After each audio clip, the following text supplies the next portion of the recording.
দেওয়ার ক্ষেত্রে এক ধরনের আপনার যেটাকে বলে কার্পণ্য আছে সেটা কথাই। তিনি নিজের প্রতিষ্ঠানের কর রেয়াত নিয়ে নিয়েছেন এবং হাজার কোটি টাকা আপনার সুবিধা নিয়েছেন। ভারতের আপত্তি থাকতে পারে জঙ্গি বিমান কেনার ক্ষেত্রে, কিন্তু বেসামরিক বিমান কেনার ক্ষেত্রে আমার ধারণা এটি আসলে তিনি বোধহয় মানে অসম্পূর্ণ তথ্যের ভিত্তিতে এই ধরনের মন্তব্য করেছেন। আমার অনুযোগ প্রতিম সহকর্মী আসিফ নজরুল এবং আমরা দীর্ঘদিন ঢাকা বিশ্ববিদ্যালয়ের প্রক্টোরিয়াল টিমে একত্রে কাজ করেছি।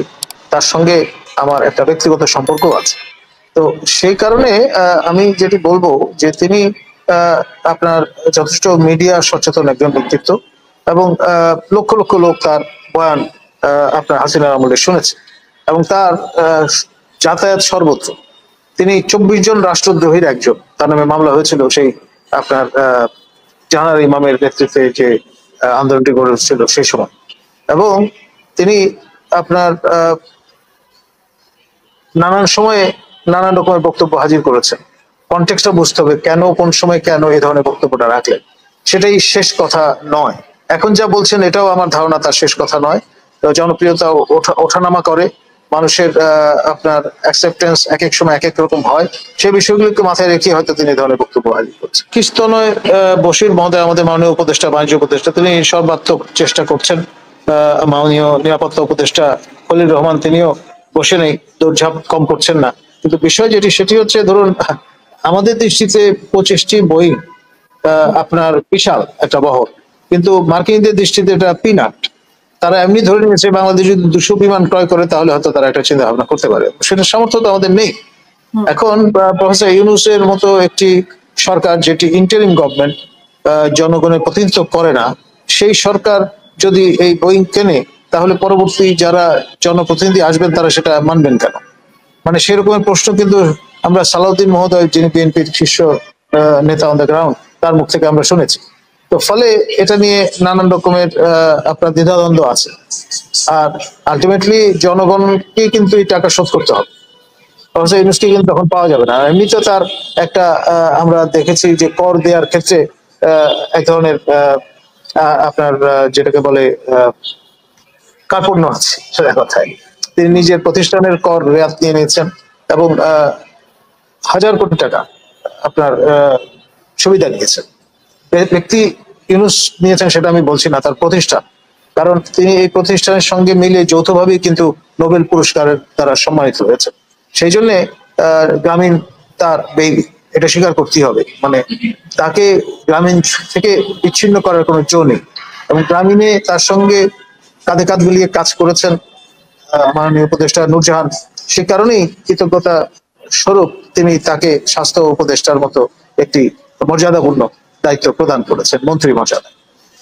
আমার জানা মতে এখন পর্যন্ত আপনার করিডোর বলুন কিংবা আমাদের মাননীয় নিরাপত্তা উপদেষ্টা খলিল রহমানের ভাষায় চ্যানেল বলুন, সেটি কিন্তু বাংলাদেশ হাজির করতে পারেনি বা নিশ্চিত করতে পারেনি।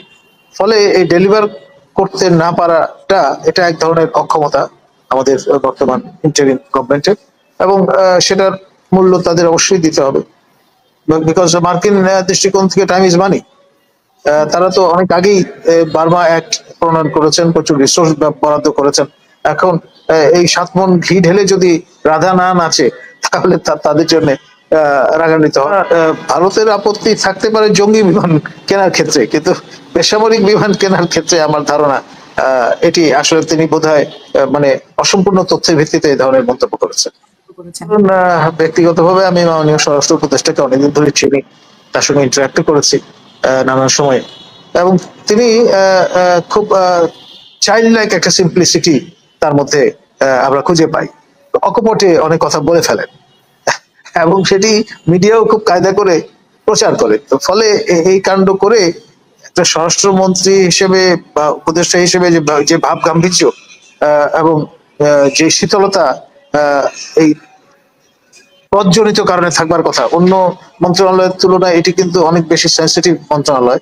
তো সেখানে যতগুলো আপনার ইন্টারাকশন আমরা প্রেসের সঙ্গে তার দেখি, সবই হয় কেউ তাকে প্রম্পট করে দিচ্ছেন অথবা আপনার হাস্যরসাত্মক কথাবার্তা মধ্য দিয়ে আপনার সেই এপিসোডটা শেষ হচ্ছে।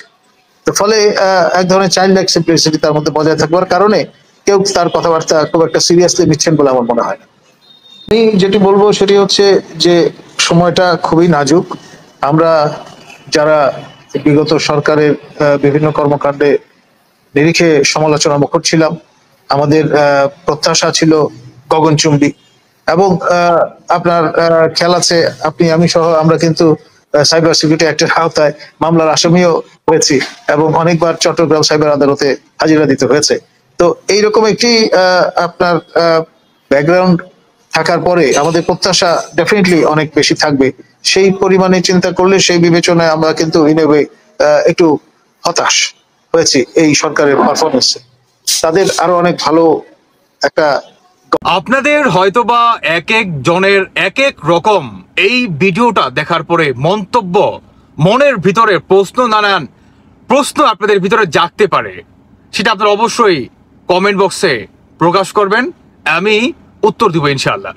এখন কথা হচ্ছে, উনি যত কয়টা আপনার যুক্তি দিল যে ডক্টর ইউনূসকে খুঁজে পাওয়া যাবে না, বা বর্তমান গেরিলা পদ্ধতিতে বাংলাদেশে আওয়ামী লীগ যেভাবে আগাচ্ছে, কিংবা আওয়ামী লীগকে বাংলার মাটি থেকে সরিয়ে দেওয়ার যে পরিকল্পনা চালাচ্ছে, উল্টো দিকে উপদেষ্টা মণ্ডলীর থেকে আপনার অনেকেই বলা বলি করতেছে যে বর্তমান যেই অন্তর্বর্তীকালের সরকার, উনি কিভাবে সেফ এক্সিট নিবে, এটা নিয়েও ওনাকে সামনে আরো একটি মেটোক্লস ডিজাইনের ধারায় ওনাকে দেশ ত্যাগ করতে হবে, মাস্ট দেশ ত্যাগ করতেই হবে। কারণ এই সরকারের অধীনে আপনার কি পরিমাণ যে স্বৈরাচার, মব জাস্টিস, দখলবাজিতা, গণহত্যা, চাঁদাবাজি, লুটপাট, মানে কত যে আপনার অরাজকতার সৃষ্টি চালাইছে এই অন্তর্বর্তীকালের সরকারের আপনার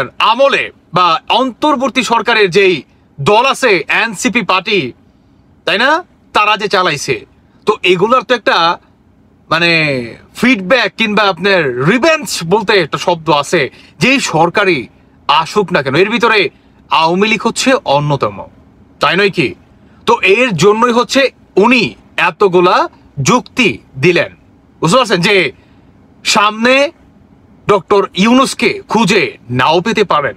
কারণ অবস্থা কিন্তু তাই বলতেছে, যেখানে আপনার ডক্টর ইউনূসের উপদেষ্টা আপনার তাদের যে টিম মেম্বাররা আছে, অন্তর্বর্তীকালে সরকারের যে টিম মেম্বাররা আছে, টিম মেম্বারের ভিতর থেকেই তারা বলতেছে যে এই সরকারকে সেফ এক্সিট নেওয়ার জন্য একটা মেটোক্লস ডিজাইন কিংবা মাস্টার প্ল্যান আগামীতে রাখতেই হবে। আগামী বলতে কবে, খুবই দ্রুত, যেখানে নির্বাচনের জন্য বাংলাদেশের মানুষ থেকে শুরু করে বিশেষ করে বিএনপি ব্যাপক পরিমাণের চাপ সৃষ্টি করতেছে এই অন্তর্বর্তীকালীন সরকারকে। এখন দেখাই যাক যে বাস্তবতা আসলে কতটুকু ফলে। দর্শক বন্ধুরা, আপনারা এই বিষয়ে কতটুকু কে কি মনে করতেছেন সেটা আপনারা অবশ্যই জানিয়ে যাবেন। ভালো থাকুন সবাই, আল্লাহ হাফেজ, আসসালামু আলাইকুম।